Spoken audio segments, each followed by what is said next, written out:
Few, if any, figures in rock and roll history are as timeless or controversial as Elvis Presley. Both a rebel and a heartthrob, Elvis changed the way the world thought about music, pop culture, and celebrity. Here's what the last 12 months of Elvis's life were like. The last person to see Elvis Presley alive, and the person who heard his last words, was Ginger Alden, the singer's fiancée. Alden was just 20 years old at the time, half the age of her partner, per the Sydney Morning Herald. Alden had given two slightly conflicting reports about the last words ever spoken by the king of rock and roll, but neither quote is of much significance. Elvis's last words might have been, "I'm going to the bathroom to read." Or, in response to Alden's admonition for him to not fall asleep in the lavatory, Elvis reportedly replied, "I won't." The last thing Elvis said to me, I told him not to fall asleep in the bathroom, and he said, "I won't." Alden had reason to be concerned, as her fiancé had insomnia, which he tried to overcome through strong sedatives, as reported by the Los Angeles Times. It was early in the morning of August 16, 1977, when Elvis slipped out of the bedroom and headed for the bathroom, and Alden went back to sleep. She would remain asleep until the early afternoon, when she found her partner cold on the bathroom floor. Fortunately for Presley's legacy, he left behind 18 number-one hit songs in the Billboard charts, and he's better remembered for his music than for his final words. The book Elvis Presley took along with him to the bathroom on the last morning of his life was Frank Adams' A Scientific Search for the Face of Jesus, which had been published 5 years prior. The book is focused on the Shroud of Turin, the piece of fabric purported to have been laid across the face and body of Jesus after his crucifixion. Most modern scholars, scientists, and forensic experts now doubt the authenticity of the Shroud of Turin. Carbon dating shows it is likely from sometime between 1260 and 1390 AD, well after the purported lifetime of Christ, but the shroud remains an object of wonder today, just as it was in the 1970s. Presley had maintained a Christian faith throughout his life, apparently being twice baptized while alive and once posthumously, according to USA Today.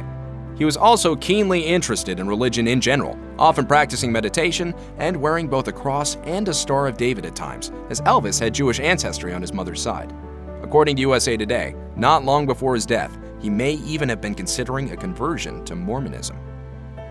Around 5 a.m. on the morning of August 16, 1977, Elvis Presley and fiancée Ginger Alden went to bed together after spending much of the night awake, despite Elvis trying to nod off with the aid of various prescription drugs, according to the Express.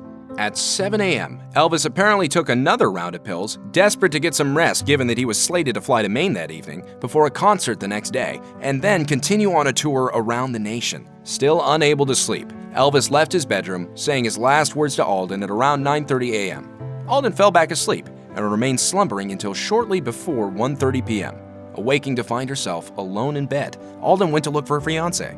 Approximately 4 hours had elapsed since the last time anyone had seen Presley alive, and it's entirely possible that he had slipped into unconsciousness in the middle of the morning, thus spending the last few hours of his life alone and incapacitated. Ginger Alden, Presley's young model fiancée, found Elvis on the bathroom floor that afternoon in August. According to Memphis Magazine, she went to the bathroom door and called his name. When there was no answer, she entered and found him lying face down on the bathroom carpet. There are conflicting accounts as to how Alden found her partner. Memphis Magazine shares that Presley had been sitting in a lounging chair in the bathroom and that he had evidently lost consciousness and slipped out of the seat and onto the floor of the room. The more indelicate version of the story, and the one more commonly repeated, is that Alden found Elvis on the floor of the bathroom, him having slipped off the toilet after losing consciousness. It's well known that Presley had constipation issues due to a terrible diet, consisting largely of unhealthy foods and his heavy use of medications, as described by the Mirror. But then again, in my mind, there are a lot of unanswered questions. In the moments after Ginger Alden found Elvis Presley lying on the floor, she tried to revive her partner. Alden later described how she touched Presley's skin and found it cold, though he may have still been alive. According to the Sydney Morning Herald, Alden said, "I slapped him a few times and it was like he breathed once when I turned his head. I couldn't move him." Alden summoned Joseph Esposito, a friend of Presley's from his days in the United States Army, who had come to serve the singer as both a personal and professional manager.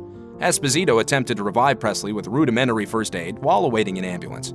Presley was then rushed to the nearby hospital, but it was already too late. His road manager tried to revive him. He failed. A hospital tried to revive him. It failed. Elvis Presley was officially pronounced dead at 3:30 p.m. on August 16, 1977. He had been taken to Baptist Memorial Hospital, a few miles from his Graceland mansion, and it was there that the official pronouncement was made. However, it's likely that he died much earlier, perhaps even several hours before. By 4 p.m. that day, word had gotten out to the public that the king of rock and roll had expired, and the news quickly spread across the nation and the globe. According to Country Music Nation, within hours of the death announcement, thousands of fans gathered outside of Elvis's Graceland mansion. Some traveled hundreds of miles to be there, feeling compelled to be at the place where Elvis spent his final moments. At Graceland, around the nation and across the world, people expressed shock, sorrow, and in many cases, disbelief. Theories that the news was a hoax and that Elvis had not actually died persisted for decades, and some fans even believe that he is still alive today. Conspiracy theories include the idea that the singer faked his own death to escape public attention, and the notion that it was a cover-up to help the king of rock and roll escape the mafia, and that he went into witness protection. On the day of Presley's death, the mayor of Memphis ordered flags in the city to be flown at half-staff, and by the next day, the news was making headlines all around the world. Even though Presley was far past the peak of his fame when he died in 1977, he was still very much an icon. His death dominated the news cycle for days after his passing. Soon enough, much of the world moved on to other things, but many die-hard fans would mourn their lost hero for years to come. I miss that we didn't get to see where he was going to go and hear more of his music. At the time of his death, the famously handsome Elvis Presley was overweight, plagued by insomnia, and regularly taking a cocktail of pills. He was reportedly consuming thousands of calories per day and living off a diet of burgers and a sandwich of his own invention that included bacon and bananas, according to ABC Science. Despite being just 42 at the time of his death, he had high blood pressure and had been hospitalized for intestinal blockage, according to the Washington Post. The multiple drugs that Presley often took also wreaked havoc on his mental health. According to the Express, in the summer of 1977, Presley called the White House and managed to get recently elected President Jimmy Carter on the phone. Carter later said of the call, he was totally stoned and didn't know what he was saying. His sentences were almost incoherent. I talked to him for a long time to ease Presley out of his paranoid delusions, calming his fears that he was being shadowed by sinister forces and that his friend was being framed. Presley would reportedly call the White House many more times in the weeks before his death, but was never again put through to the commander-in-chief. The official cause of the death of Elvis Presley on August 16, 1977, was heart failure, but the cardiac incident that led to the king's death was reportedly no random fluke, but rather a direct result of his heavy use and serious abuse of a myriad of medications, chiefly sedatives, barbiturates, and opiates. Per Town & Country, when the toxicology report of the performer's blood came back from analysis several weeks after his death, it reportedly contained high dosages of, among other things, the opiates Dilaudid, Percodan, and Demerol, as well as Quaaludes and codeine.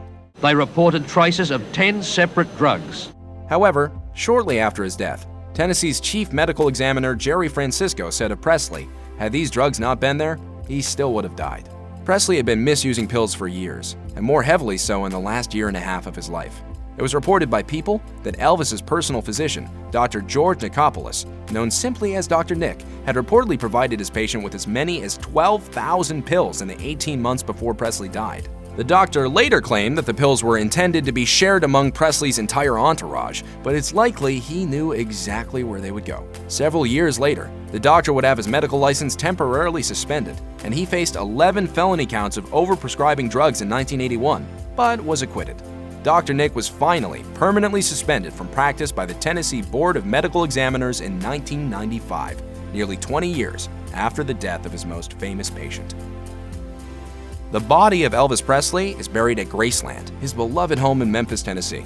His grave is flanked by the burial sites of his grandmother, Minnie Mae Presley, who died in May 1980, his father, Vernon Elvis Presley, who died less than 2 years after his son, passing in June 1979, and his mother, Gladys Presley, who died in 1958. The graves are in the Meditation Garden, and according to the official Graceland website, millions of fans from around the world have come to Graceland to pay their respects to Elvis. Elvis Presley's funeral took place on August 18, 1977, 2 days after his death. Though the actual ceremony was not a lavish affair and was attended by a small, select group of mourners, thousands of Elvis fans converged on Memphis in the 48 hours after his passing. The crowds were so large that, according to Live About, President Carter ordered 300 National Guard troops to the area to maintain order. Despite being one of the most famous and successful musicians of all time, Elvis Presley was not all that wealthy at the time of his death. According to the Express, Presley had a net worth of around $5 million at the time of his death, which would equate to approximately $21 million today. How is it that the man with 18 #1 hit singles and multiple beloved movies, who toured the nation and was known around the world, was worth so relatively little when he died? Quite simply, it's because Presley spent so much money. From furnishing his Graceland mansion in lavish style, to owning 2 private jets, to keeping a huge staff on salary, to his own massive appetites for foods and drugs, Elvis had a lifestyle that cost a lot of money. He also spent freely on friends and family, and had agreed to provide his ex-wife, Priscilla Presley, with 5% of his significant publishing rights, the Express reported. However, his estate is worth a huge amount today. In 2020, Cheat Sheet reported, Elvis's estate is still so profitable 4 decades after his death that he's the 5th highest paid dead celebrity of 2020. And as it turns out, his estate made more money this year than the singer had the year he died. If you or someone you know is struggling with addiction, please call the Substance Abuse and Mental Health Administration's 24/7 national helpline at 1-800-662-HELP. That's 1-800-662-4357.